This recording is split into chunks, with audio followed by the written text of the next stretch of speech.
Λένε στο κόμμα, εσένα τα μπατζανάκια σου ψηφίζουν Πασόκ. Και ονειρεύεσαι για ψηλά. Και εσύ δεν έπιανες τα τέτοια σου. Πες με εμένα ποιος σου το είπε να του ισιώσω τη μάπα να μην μιλάει χωρίς να ξέρει. Μιλάνε χωρίς να ξέρουν. Να του πω έλα εδώ ρε μαλάκα.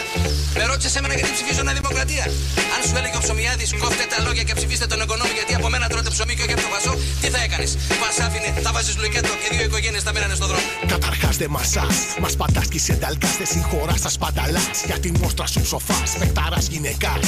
Φωνακλάς και τσαμπουκάς. Μα ποιος είσαι, τι πρεσβεύεις, ψήλος μπούτσα μας και μας. Σε μια Ελλάδα που έχει γίνει κερχανάς. Βαρυγκομάς και τη μιζέρια σου πουλάς. Με παραμύθια χαλιμάς, φαντομάς της συμφοράς. Πας στις μπάλες, είσαι μάγκας, ποδανά, είσαι γκασμάς. Ελληνάρα, μου γκασμά. Μπάει τα ηλίκια, αχταρμά. Και bye σε μπεκές σε ένα φτιαχμένο αραμπά. Μασκαρά κατσιμαρτζή, κουνενέ και πουταλά. Η ψυχή μας παταρά, τα λιπαρά σου ριπαρά. Πες φάκια στις σχολές, μας το ράψου τσιμουδιά. Πέφτεις στη λούμπα όλο και κατρακυλάς. Μέσα στις τάσεις προϊόν κακοκοπιάς. Έντεχνα συστημικός και κατημάς. Μαγκασμά και απαράμιλα γκασμάς. Πέφτεις στη λούμπα όλο και κατρακυλάς. Μέσα στις τάσεις προϊόν κακοκοπιάς. Έντεχνα συστημικός και κατημάς. Μαγκασμά και απαράμιλα γκασμάς. Είσαι γκασμάς, μαγκα. Και έρχεται ο Ψωμιάδης παραμονή εκλογών και παίρνει κάτι του Λουμπίτσας και 8 ψηφοδέλτια κλειστά. Και μετράω εγώ και του λέω: Κύριε Βασίλη, εγώ, η γυναίκα μου, ο πατέρας μου και η αδερφή μου 4. Ο Μιχάλης, η γυναίκα του και η μάνα του, σύνολο 7. Τι μου δίνεις εδώ 8? Και μου λέει: Είναι και η μάνα του Μπατζανάκη Σασαντώνη. Ψήφισε η μάνα μου Νέα Δημοκρατία. Μπαίνω στο θέμα, βγαίνω από το λυρικό καβούκι. Πάνω που η ίντρικα στα σκάει μονοκούκι. Περίμενες να κλείδω, να τη ρήμα με χαστούκι. Μαρούφα ακροδεξιά, κυβέρνηση μπουμπούκι. Όλοι μας αρνάκια κι ας μας βήθησαν στο λούκι. Ξοδεύουμε λεφτά όταν απειλούν οι τούκοι. Όταν διαμαρτυρόμαστε μας στέλνουνε τραμπούκι. Το παίζουνε σπουδαίοι σαν τον Αμερικό Βεσπούκι. Φέραν κανονικότητα του 67 και σεξο δημιούργησε και σκέψου φωναχτά. Κανάλια και εκπομπές μας κερνάνε χωρατά. Θρανία αδιανά και μυαλά τηγανιτά. Και ακόμα υπάρχει κόσμος που χειροκροτά. Βρακιά με τα εξωτά, με άδειο κουμπαρά. Εχθές πανηγυρίσαμε το νέο παιχταρά. Και σκόβοντας το πάτο στην υγειά μας ριγκασμά. Λες όλο το nickname σου κι από που βαστάς. Πως είσαι επιστολάς, μαφιόζος συμφοράς. Ο κόσμος σου ρουφλίζεται και εσύ το καβαλάς. Μακασμά και απαράμιλα κασμάς. Λες όλο το nickname σου κι από που βαστάς. Πως είσαι επιστολάς, μαφιόζος συμφοράς. Ο κόσμος σου ρουφλίζεται και εσύ το καβαλάς. Μακασμά και απαράμιλα κασμάς, είσαι κασμάς.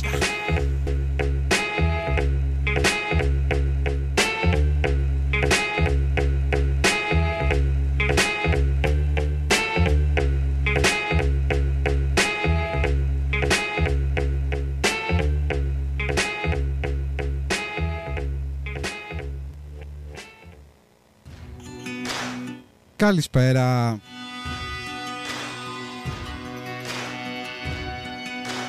Ερτόπεν 106,7. Άγγελος Αλιγιάννης στο μικρόφωνο. Η εκπομπή Unknown Sound.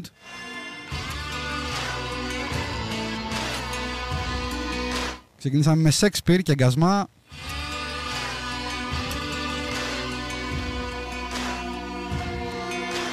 Μας ακούτε 106,7 για την Αττική.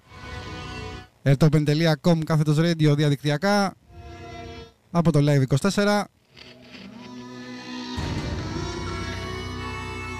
Για επικοινωνία μαζί μας το κάνουν αριθμό 1 το γράμμα π και ενώ και το μήνυμά στο 54045. Ή μπορείτε φυσικά μέσα και από τις σελίδες Unknown Sound σε Facebook και Instagram.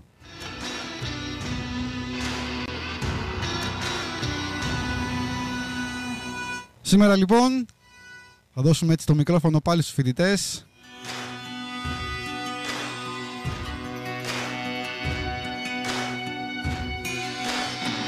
Συγκεκριμένα στην ανεξάρτητη σπήρωση μαθηματικού με τοπική ριζοσπαστική αριστερά.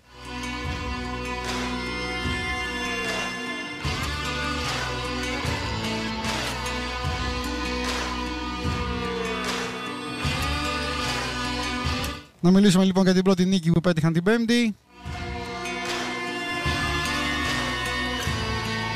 Στην απόσυρση έτσι του τελεσίγραφου του Χρυσοχοΐδη για την αστυνομία στα πανεπιστήμια.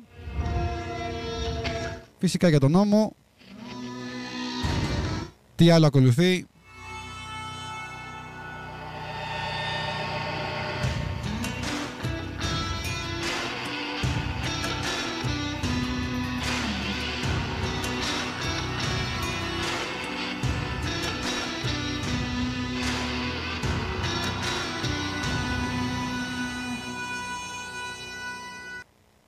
Λοιπόν, και γυρίσαμε παρέα με τον Βασίλη από την Ασυμμετρία. Καλησπέρα. Καλησπέρα. Λοιπόν, για πες μου λίγο, έχουμε την πρώτη νίκη, έτσι όπως έλεγα και πριν, την Πέμπτη, με την απόσυρση του τελεσίγραφου που είχε δώσει ο Χρυσοχοΐδης, έτσι. Εντάξει, ναι, ήταν ένα πολύ σημαντικό πρώτο βήμα, στο οποίο δεν ήταν καθόλου δεδομένο. Αν κανείς αναλογιστεί τη στάση αυτής της κυβέρνησης από όταν ανέλαβε, ιδιαίτερα ας πούμε την περίοδο μετά τη 17 Νοέμβρη, όπου φαινόταν όντως μια κυβέρνηση η οποία δεν έκανε κανένα βήμα πίσω, έτσι ενέτεινε την καταστολή μέρα με τη μέρα. Το γεγονός ότι μπήκε ένα φρένο, το οποίο έχει ένα ενδιαφέρον να συζητήσουμε από πού προέκυψε, αλλά σίγουρα ήταν καθοριστική τα αντανακλαστικά που επέδειξε το φοιτητικό κίνημα αυτές τις μέρες, έτσι. Δηλαδή γίνανε διεργασίες, γίνανε κινητοποιήσεις, δράσεις μέσα στις σχολές.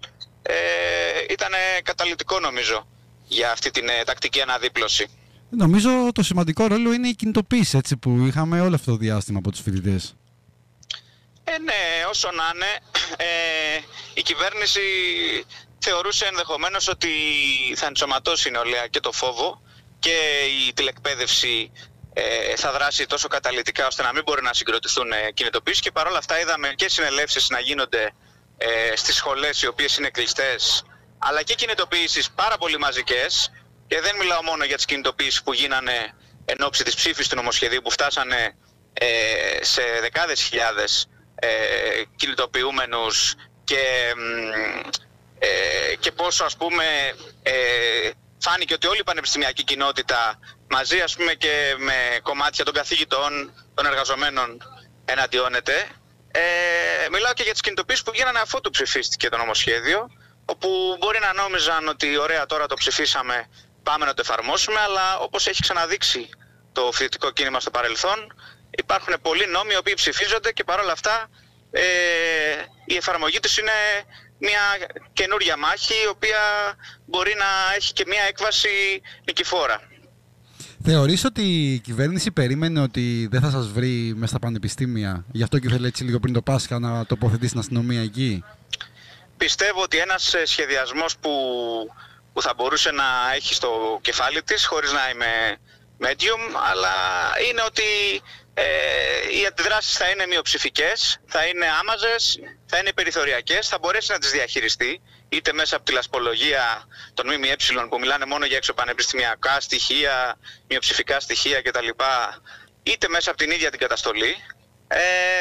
Και παρόλα αυτά βρήκε απέναντί της ένα πολύ πιο ευρύ και πλατή μέτωπο, το οποίο καθιστούσε για αυτήν στη συγκεκριμένη συγκυρία και δεδομένων των υπόλοιπων μετώπων που έχει ανοιχτά, βλέπε πανδημία και διαχείρισή της, άνοιγμα της οικονομίας ή όχι, με τους διασωληνωμένους να έχουν σπάσει όλα τα ρεκόρ, δεν επέλεξε να μην ανοίξει ξανά ένα μέτωπο με την νεολαία, το οποίο θα ήταν παρατεταμένη μάχη. Δηλαδή δεν θα ήταν μια στιγμή 15, όλοι γνωρίζουμε ότι αυτό θα ξεκινούσε ένα νέο κύκλο έντασης, στον οποίο δεν θα μπορούσε να κάνει εύκολα πίσω, γιατί θα έδειχνε ακόμα μεγαλύτερη αδυναμία. Δηλαδή άμα 15 έλεγε τους βάζω και 16-17 έλεγε τελικά δεν τους βάζω, θα έδειχνε ακόμα μεγαλύτερη αδυναμία. Ενώ τώρα σου λέει θα τους βάλω το Σεπτέμβρη. Επίσης νομίζω ότι ο προηγούμενος κύκλος έντασης, αν θέλουμε να το σχηματοποιήσουμε κάπως, που ξεκίνησε με τον απεργό πείνας και μετά εκτινάχθηκε μέσα από τα γεγονότα στη Νέα Σμύρνη και τις μαζικότατες κινητοποιήσεις ενάντια στην καταστολή, έριξε ένα χαστούκι στην κυβέρνηση, και στο θυμικό της υπάρχει και αυτός ο κίνδυνος, ότι άμα ας πούμε κινούσα ξανά ένα νέο τέτοιο κύκλο, ενδεχομένως να υπήρχε μια φθορά την οποία δεν θα μπορούσα να διαχειριστώ.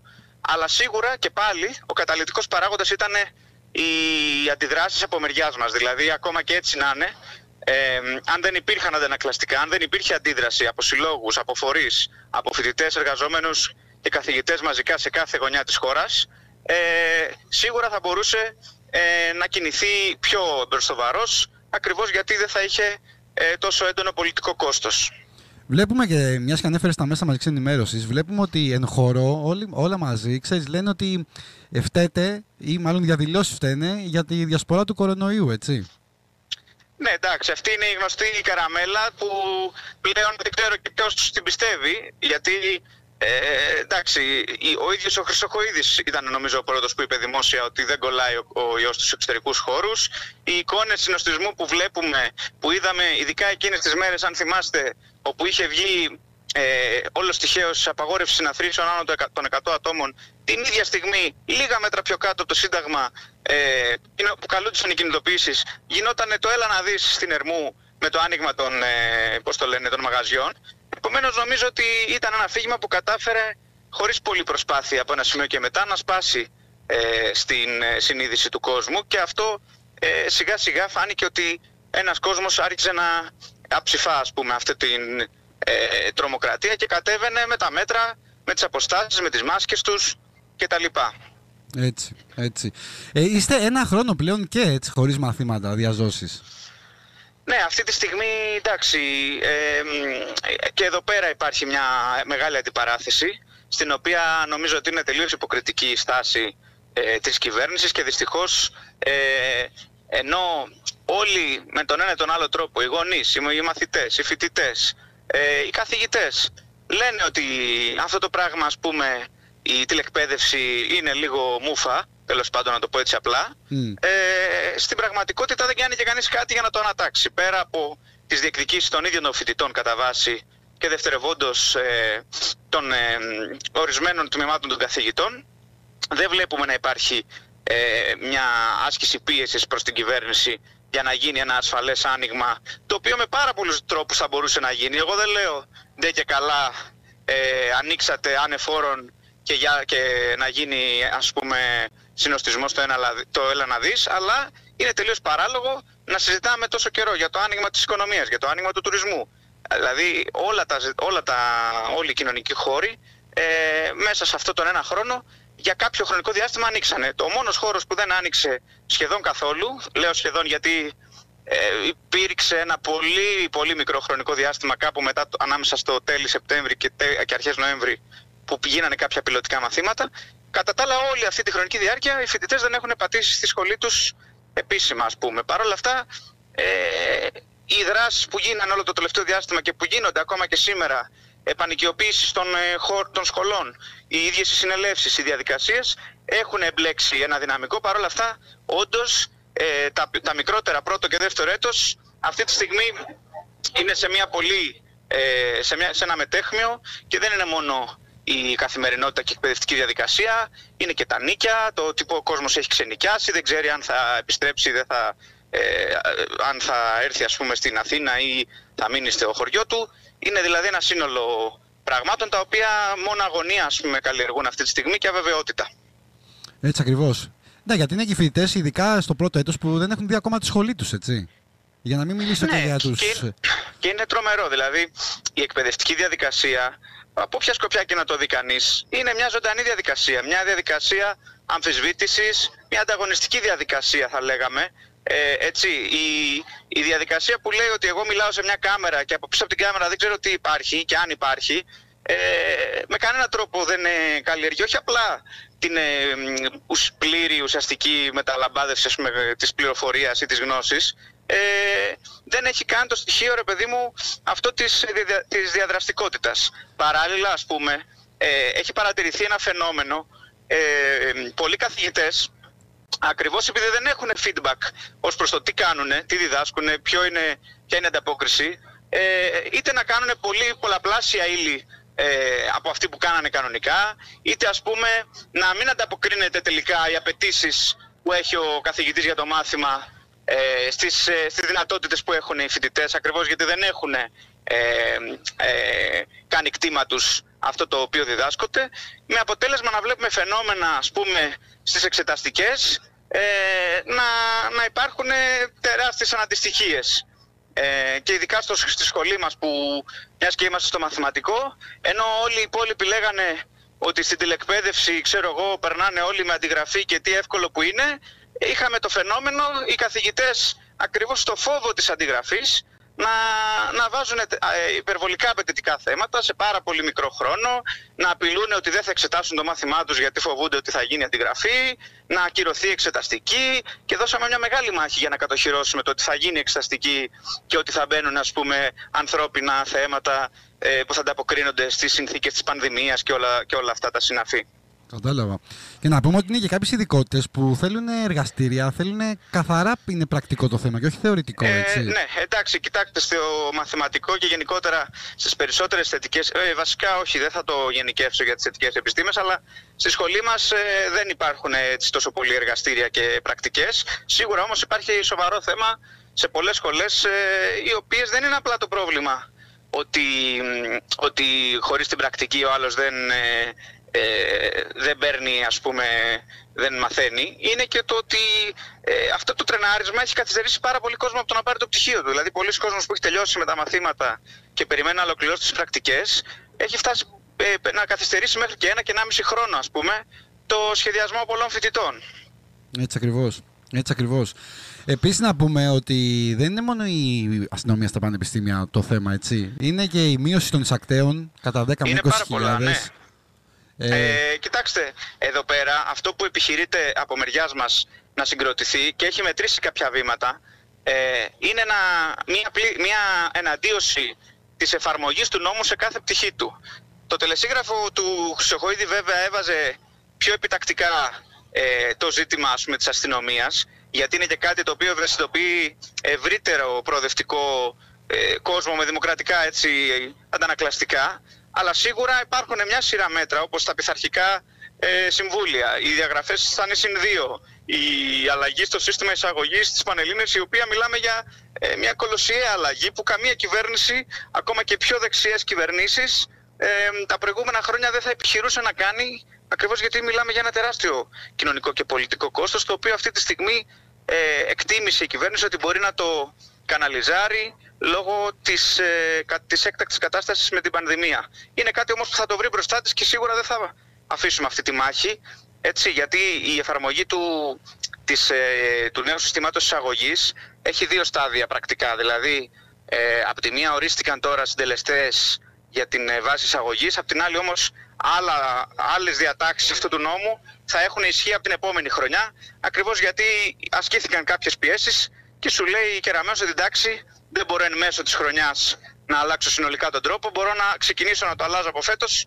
και πλήρως να το αλλάξω από του χρόνου. Άρα εμείς αυτή τη στιγμή συγκροτούμε όρους, αλλά κυρίως το μαθητικό και το γονεϊκό κίνημα και το εκπαιδευτικό κίνημα ευρύτερα. Νομίζω είναι μια σκληρή μάχη η οποία θα έχει να δώσει από το Σεπτέμβρη, όταν και αν με το καλό ανοίξουν ξανά τα σχολεία, οι σχολές, και μιλάμε για μια διαδικασία ανασυγκρότησης κάποιων κινηματικών, έτσι, διαδικασιών. Το γεγονός ότι υπάρχει μια υπουργός παιδείας που δεν έχει περάσει ούτε απ' έξω από πανεπιστήμιο ελληνικό, εσάς πώς σας φαίνεται? Εντάξει, αυτό είναι το φαινόμενο Κολομβία που λέμε. Δηλαδή, αντίστοιχα θα λέγε κανείς ότι είναι γραφικό στην πιο κρίσιμη μάχη με την πανδημία ο καπετάνιος σου να είναι ο Κικίλιας, ας πούμε, που τον ξέρουμε για τα σουτ του, αλλά κανείς δεν ήξερε μέχρι τότε ότι έχει πιστοποίηση ιατρική, που ένας θεός ξέρει τώρα τι και πώς. Εντάξει, εδώ πέρα μιλάμε για έναν ακραίο νεοφιλελευθερισμό, ο οποίος αντιμετωπίζει τα πράγματα με όρους κέρδη, έσοδα-έξοδα, τεχνοκρατισμός, ο οποίος όντως όλο αυτό το αφήγημα περί αξιοκρατίας, αριστείας κτλ. Καταρρέει σαν,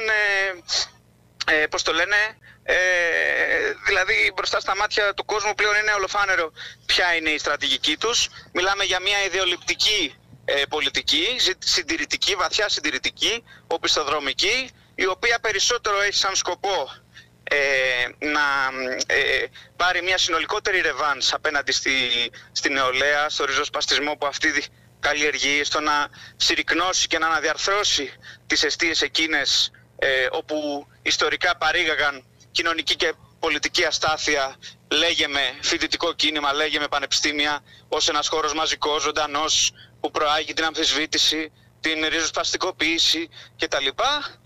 Και όλο το άλλο είναι φιωριτούρα, πώς το λένε, και αφηγήματα τα οποία καταραίουν το ένα μετά το άλλο.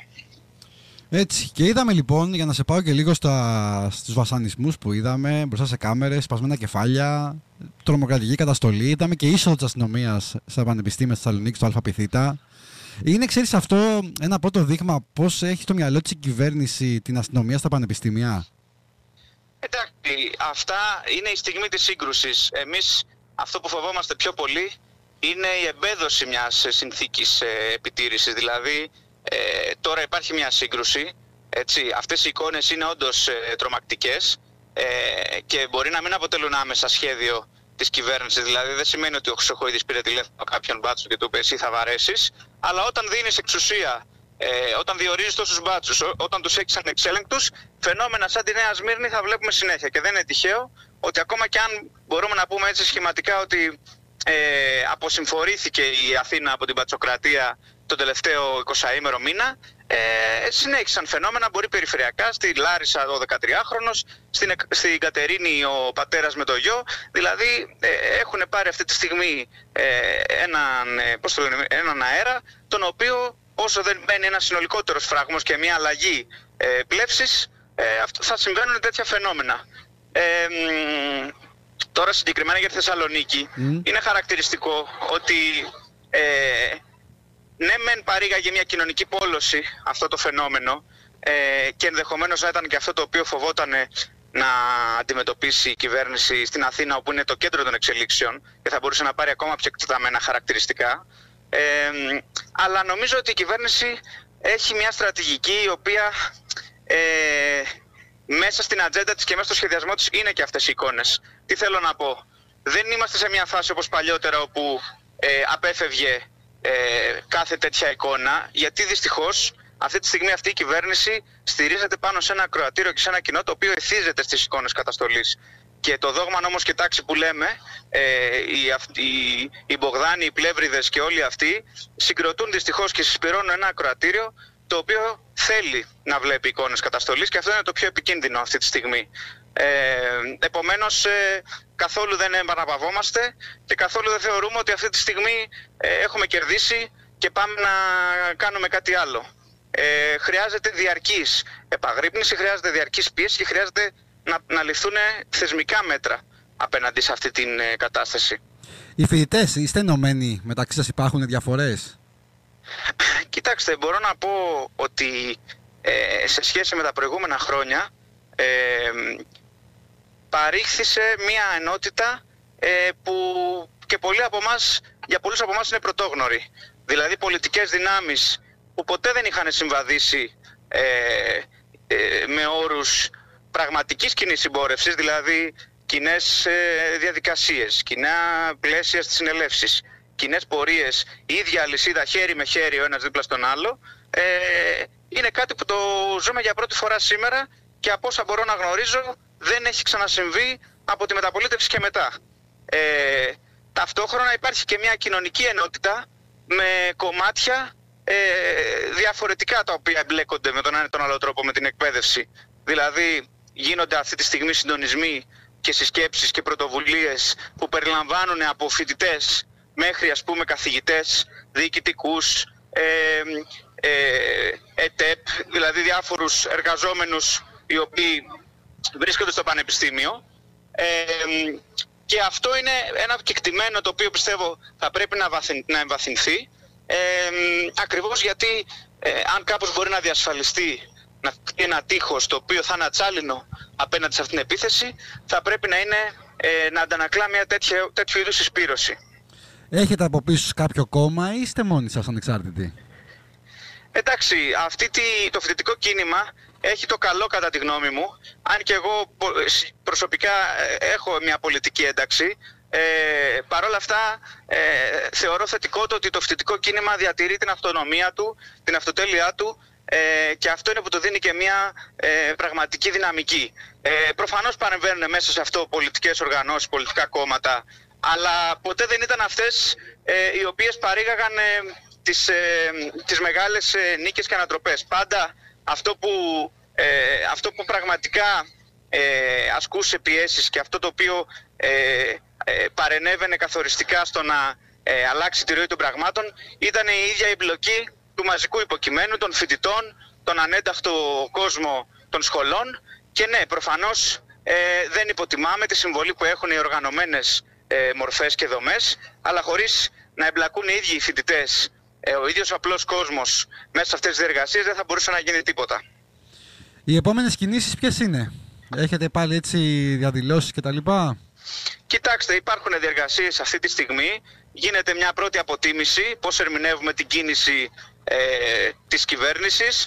Σίγουρα από όλους υπάρχει μια λογική ότι δεν επαναπαυόμαστε, πρέπει να είμαστε σε μια επαγρύπνηση. Οι δράσεις οι οποίες έχουν να κάνουν με την επανοικιοποίηση και το ζωντάνεμα των σχολών συνεχίζονται ακόμα και αυτές τις μέρες που μιλάμε.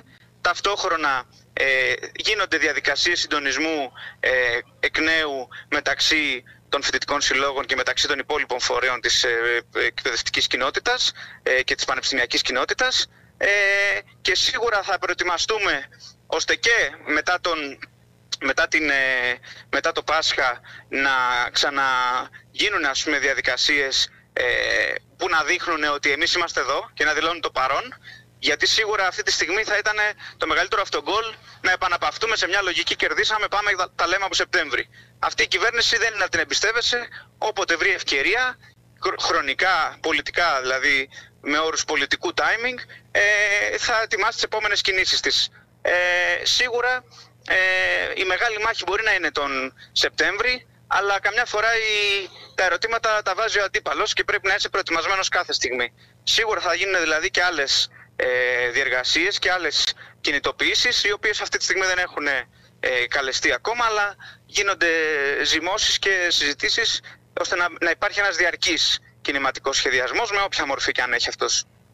Πότε πιστεύεις ότι θα ανοίξει το πανεπιστήμιο? Και εδώ είναι ένα ερώτημα. Ενώ αρχικά η κυβέρνηση είχε αφήσει ανοιχτό το ενδεχόμενο το να υλοποιηθούν έστω εξεταστικές διαζώσεις, γιατί έτσι όπως ήταν το αρχικό της πλάνο, αυτοί θέλανε να έχουν μειώσει τα κρούσματα και τους διασωληνωμένους για να πάνε σε ένα σταδιακό άνοιγμα του συνόλου της κοινωνικής δραστηριότητας. Έτσι σκατά που τα κάνανε, sorry κιόλας για την έκφραση, ενδεχομένως να το πάρουν, να πάνε σε τηλεξέταση και σε αυτή την εξεταστική.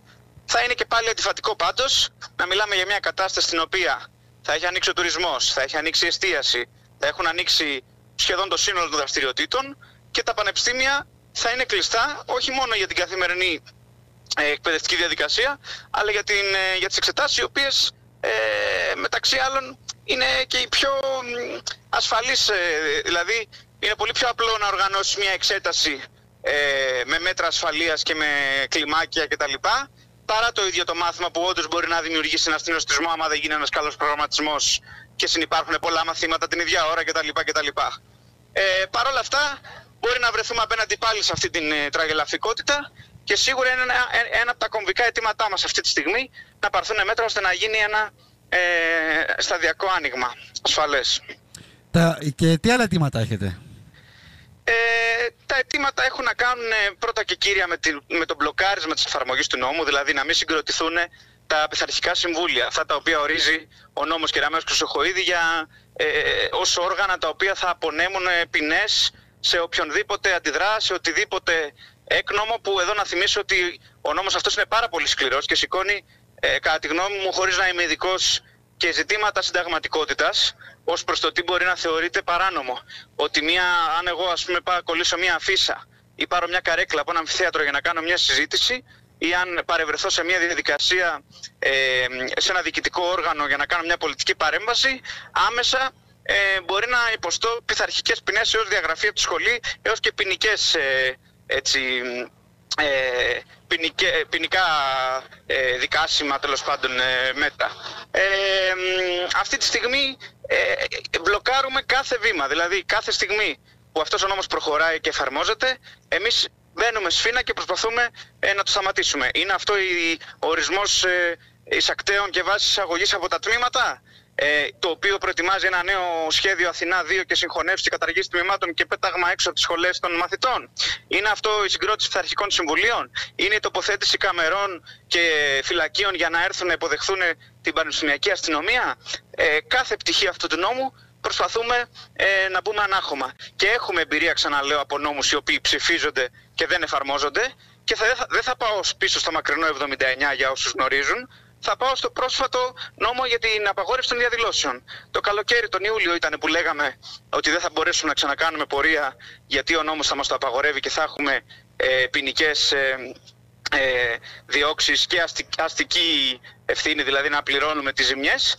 Και τελικά μιλάμε για μια χρονιά, ήδη τα τέλη του 20, αλλά ακόμα περισσότερο το δίμηνο Φεβρουαρίου-Μαρτίου, που παίζει να γίνανε και οι περισσότερες κινητοποιήσεις των τελευταίων πολλών χρόνων. Δεν έχω αυτή τη στιγμή τα στατιστικά μπροστά μου, αλλά είμαι σίγουρος ότι δεν έχουν ξαναγίνει τόσο πυκνά, τόσο πολλές διαδηλώσεις, που στην πραγματικότητα κατέστησαν ανενεργό ένα ψηφισμένο νόμο. Αυτή τη στιγμή ο νόμος για τις διαδηλώσεις δεν εφαρμόζεται. Άρα έχουμε τελικά αυτό που μας διδάσκει η πρόσφατη ιστορία, είναι ότι οι νόμοι μπορεί να ψηφίζονται, αλλά τελικά κρίνονται και στην εφαρμογή τους. Εκεί θα κριθεί κατά πόσο και ναι, μπορεί στο τέλος να αποσυρθούν κιόλας. Άμα η κοινωνία και ο λαός που αγωνίζεται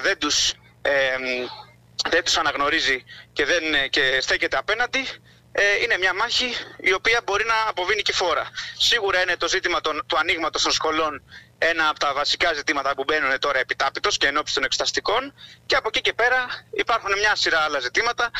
Συζητιέται να έρθει νέος νόμος, ο οποίος περιλαμβάνει ξανά τη θέσπιση των συμβουλίων ιδρύματος και μάλιστα με πιο αυστηρό πλαίσιο, που στην πραγματικότητα θα λέγαμε σχηματικά ότι οδηγεί σε μια ερντογανοποίηση των πανεπιστημίων, δηλαδή διορισμένους πριτάνεις ή πριτάνεις που θα είναι γλάστρες και τις αποφάσεις θα τις παίρνουν όργανα που απαρτίζονται από εξωπανεπιστημιακούς και θα είναι ατσαλωμένα από την οποιαδήποτε αντίφαση, παρέμβαση κτλ. Αξιολογήσεις και μια σειρά άλλα τέτοια μέτρα. Ακριβώς. Θες να μας πεις για την ασυμμετρία λίγα λόγια? Εντάξει, η ασυμμετρία είναι ένα σχήμα το οποίο συμμετέχει στο δίκτυο των ΕΑΚ. Υπάρχει σχετικά λίγα χρόνια, αλλά έχει καταφέρει κατά τη γνώμη μας, και όσοι φοιτητές σχετίζονται κάπως με τα κινηματικά να τη γνωρίζουν, έχει καταφέρει να αλλάξει το διάλογο σε ένα σύλλογο όπως είναι το μαθηματικό και το φυσικό παραδίπλα, όπου είχαμε πάρα πολύ έντονα ζητήματα αδράνειας αυτών των συλλόγων. Έτσι, γίνανε κινητοποιήσεις και συνελεύσεις στις οποίες έπαιξε καθοριστικό ρόλο. Εμφανίζει αυτή τη στιγμή, βάζει μια αντιπαραθετική κατεύθυνση στην εκπαιδευτική αναδιάρθρωση. Έχει μια μετοπική λογική, γι' αυτό και στο όνομά της υπάρχει αυτή η λέξη. Κινούμαστε πάντα στη λογική της μέγιστης δυνατής εισπύρωσης των φοιτητών ενάντια σε αυτά που τους πλήττουν, χωρίς ιδεολογικές αγκυλώσεις, σε σύγκρουση και σε αντιπαράθεση με την καθηγητική αυθαιρεσία και με την, με την αντιδραστικότητα που κυριαρχεί μέσα στα πανεπιστήμια από τους εγκάθετους της κυβέρνησης κάθε φορά, είτε αυτοί είναι διοικητικά όργανα, είτε αυτοί είναι καθηγητές, είτε αυτοί είναι οι λεγόμενοι ανεξάρτητοι, που είναι οι φωνές της κυβέρνησης μέσα στα πανεπιστήμια, που έχει βάλει αυτή τη στιγμή η κυβέρνηση να κάνουν τη βρώμικη δουλειά, παρουσιάζοντας τον εαυτό τους ως ανεξάρτητοι, αλλά προωθώντας με τον πιο ακρεφνή και επιθετικό τρόπο την αναδιάρθρωση μέσα στα πανεπιστήμια. Και πάνω σε αυτό οικοδομούμε, προσπαθούμε να αλλάξουμε τους συσχετισμούς και να συμβάλλουμε κι εμείς από τη μεριά μας στην ανασυγκρότηση του φοιτητικού κινήματος. Ωραία. Λοιπόν, να πω θέλω κάτι μόνο, άμα πριν λήξουμε. Προσωπικά είμαι πάρα πολύ χαρούμενος που μας καλέσατε να μιλήσουμε σε αυτή το ραδιοφωνικό σταθμό, γιατί επειδή είμαι και λίγο μεγαλύτερος εγώ ηλικιακά, η ΕΡΤ και ο αγώνας για την ανοιχτή ΕΡΤ ήταν κάτι το οποίο σημάδεψε τη γενιά μου και όλους όσους ενεπλάξαν σε αυτόν τον ηρωικό αγώνα, και ακόμα και σήμερα, παρά τις όποιες παλινοδίες και τα λοιπά, το γεγονός ότι υπάρχει ακόμα ο σταθμός αυτός με αυτό το όνομα έστω και στο επίπεδο του θυμικού και του συμβολισμού, για μας σημαίνει πολλά. Έτσι ακριβώς. Έτσι ακριβώς. Σε ευχαριστούμε πάρα πολύ. Και εγώ πολύ, να είστε καλά. Και εδώ είμαστε μετά το Πάσχα με το καλό, τι άλλο συμβεί προκύψει, να τα ξαναπούμε πάλι εννοείται. Έγινε, να είστε καλά. Να είστε καλά. Κι ας βγούμε και χαμένοι.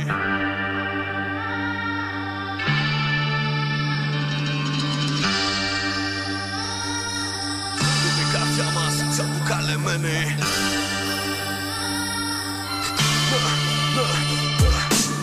Ο χρόνος είναι τώρα, ο τόπος είναι εδώ. Μορφή να πάρει αυτό που νιώθουμε κοινό. Αυτό που σαν σκοπές κουβέντες μοιάζει παραμιλητό. Αυτό που το λένε πόνο, πείσμα, καύλα και θυμό. Μες στην επιφάνεια πάνω μαχαίρι. Και πάνω μου πληγή που θέλε πάντα να διαφέρει. Κι είχε δίκιο εν μέρη. Ναι, ο καθένας ό,τι βλέπει ξέρει. Κι όσα νόμιζε πως έμαθε φοβάται να προφέρει. Μπαίνω μ' ανάποδα τη μόνια στη λωρίδα. Τα χέρια μου στα μάτια και τα γκάζια μου σαν είδα. Μπορεί να φταίει αυτή στα πόδια μου αλυσίδα μας. Αυτό το παραμύθι θα λείπει μια σελίδα. Μοιάζουμε κάστρα, πολύ ορκιμένα. Παλιώτικο καλούπι βγάλμενα από άλλη πάστα. Κι όταν η μέρα πάρει την πιο τρομαγμένη της γκριμάτσα, εμείς εκεί φορά και φάτσα. Κι αν έχουμε ένα μονάχα πολεμοφόδιο, είναι η καρδιά μας η τσαμπουκαλεμένη. Κόντρα στο καιρό, κόντρα σε κάθε εμπόδιο. Θα βγούμε νικητές κι ας βγούμε και χαμένοι. Κι αν έχουμε ένα μονάχα πολεμοφόδιο, είναι η καρδιά μας η τσαμπουκαλεμένη. Κόντρα στο καιρό, κόντρα σε κάθε εμπόδιο. Θα βγούμε νικητές κι ας βγούμε και χαμένοι. Απέταξάμιν το ρομάτισμό, απέταξάμιν. Θα γίνουμε τροφή, γι' αυτό το ζούμε επιτροχάδιν. Γι' αυτό το ζούμε στα κλεφτά, όλα γύρω σιωπηλά. Μα δεν μπορώ να το βουλώσω το ρημάδι. Ψυχές αγωνισμένες από σίδερο και πέτρα. Απέναντι από το φόβο στέκονται στα 11 μέτρα. Το τραγουδούν οι φυλακές. Κοινότητες γίνονται βροχή να πλημμυρίσουν γειτονιές. Κράτα μια λέξη, κράτα ένα σου νεύμα μυστικό. Μη βγούμε κάρτα, το σύστημα δείξα για σάρκα. Δεν έχω μάρκα, μόνο το νου μου πάντα. Απόσταση να παίρνω από τα σκάρτα. Θέλεις αγώνια σφιχτά, θέλει κι αλήγιστα τα γόνατα. Όσο σε θέλουν να σε χαμηλά. Κι ας πουν ότι τα βάζεις με θηρία. Θύμισε τους ότι το όνειρο είναι όνειρο και δεν ψάχνει αιτία. Κι αν έχουμε ένα μονάχα πολεμοφόδιο, είναι η καρδιά μας η τσαμπουκαλεμένη. Κόντρα στο καιρό, κόντρα σε κάθε εμπόδιο. Θα βγούμε νικητές κι ας βγούμε και χαμένοι. Κι αν έχουμε ένα μονάχα πολεμοφόδιο, είναι η καρδιά μας η τσαμπουκαλεμένη. Κόντρα στο καιρό, κόντρα σε κάθε εμπόδιο. Θα βγούμε νικητές κι ας βγούμε και χαμένοι. Κυκλοφορούν σκιές, οπλοφορούν κάρτιες. Κι όσα έχουν να σου πουν εξιστορούν φωτιές. Τα μονοπάτια τους κοίταμε στα μάτια τους. Δεν ανταλλάσσουν λόγια, μόνο ματιές. Και κυκλοφορούν σκιές, οπλοφορούν κάρτιες. Κι όσα έχουν να σου πουν εξιστορούν φωτιές. Τα μονοπάτια τους κοίταμε στα μάτια τους. Χειμάρος θα γίνουν όταν σηκωθούν κλωτσιές. Κι αν έχουμε ένα μονάχα πολεμοφόδιο, είναι η καρδιά μας η τσαμπουκαλεμένη. Κόντρα στο καιρό, κόντρα σε κάθε εμπόδιο. Θα βγούμε νικητές κι ας βγούμε και χαμένοι.